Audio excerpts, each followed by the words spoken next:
Amanda by Robin Klein. Whenever I read this poem, I enjoy it because it is the story of every girl.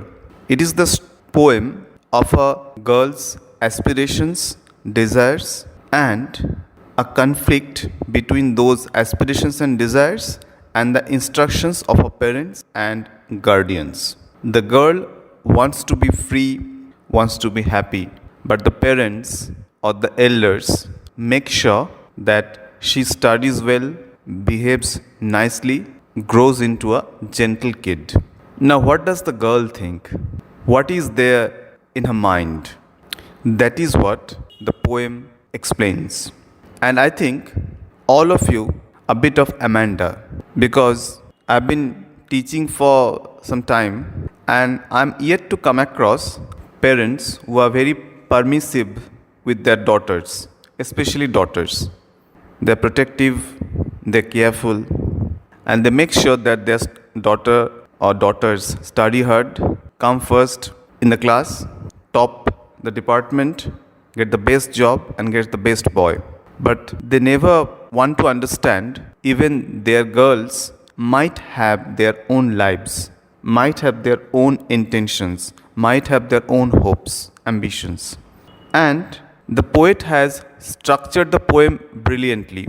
In one stanza, he is talking about the instruction of the parents, and the next stanza, in a bracket, he is describing the secret desires of Amanda. The secret desires of Amanda are in bracket because she lacks the courage to express those desires. Let us read the poem. Don't bite your nails, Amanda. Don't hunch your shoulders, Amanda. Stop that slouching and sit up straight, Amanda.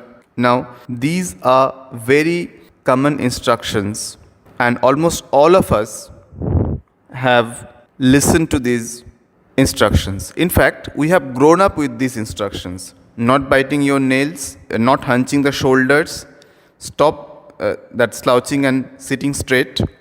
And we have proudly ignored what our parents said. So Amanda is not an exception. She listens to, at least she has to listen to what her parents, what her guardians say. But what are her secret desires?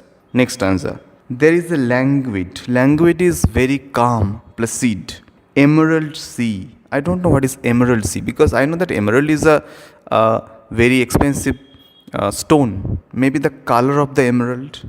Maybe it is like emerald, the sea.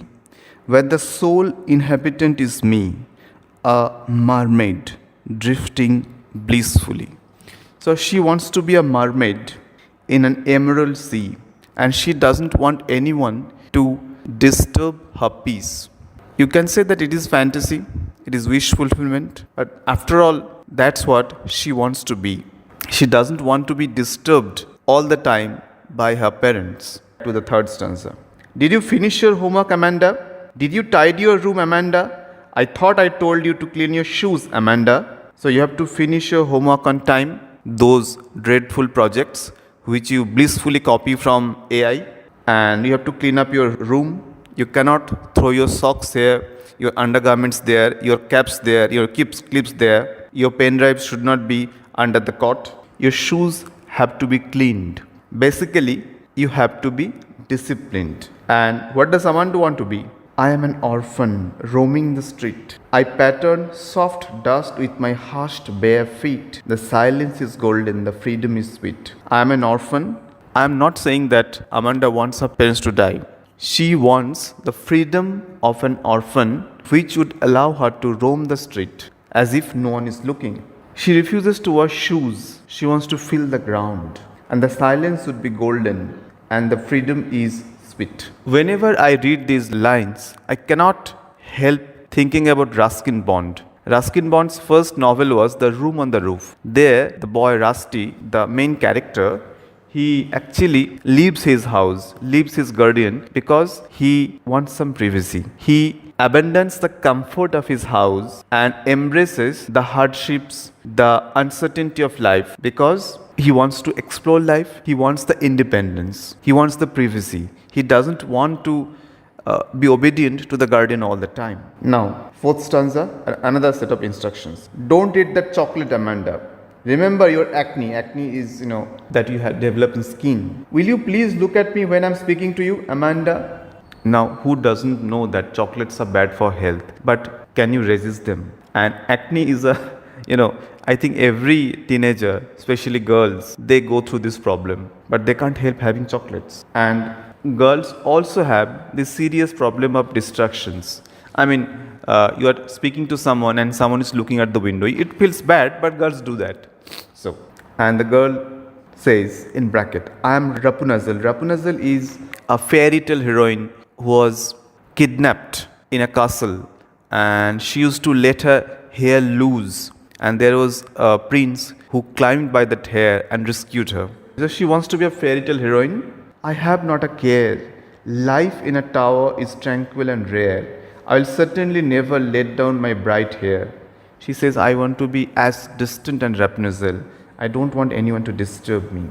And the final stanza. Stop that sulking at once. Sulk is to feel unhappy and pulling a long face. You're always so moody, Amanda. Anyone would think that I nagged at you, Amanda. Yes, mood swings of girls are legendary.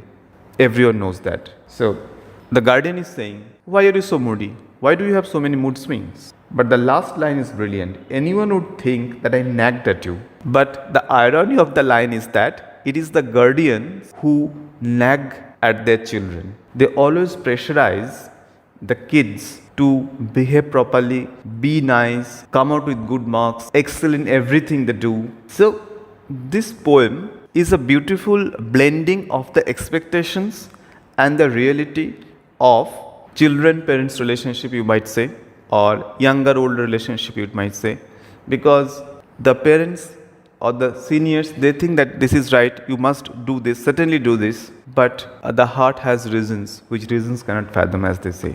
So that's the poem for you, Amanda.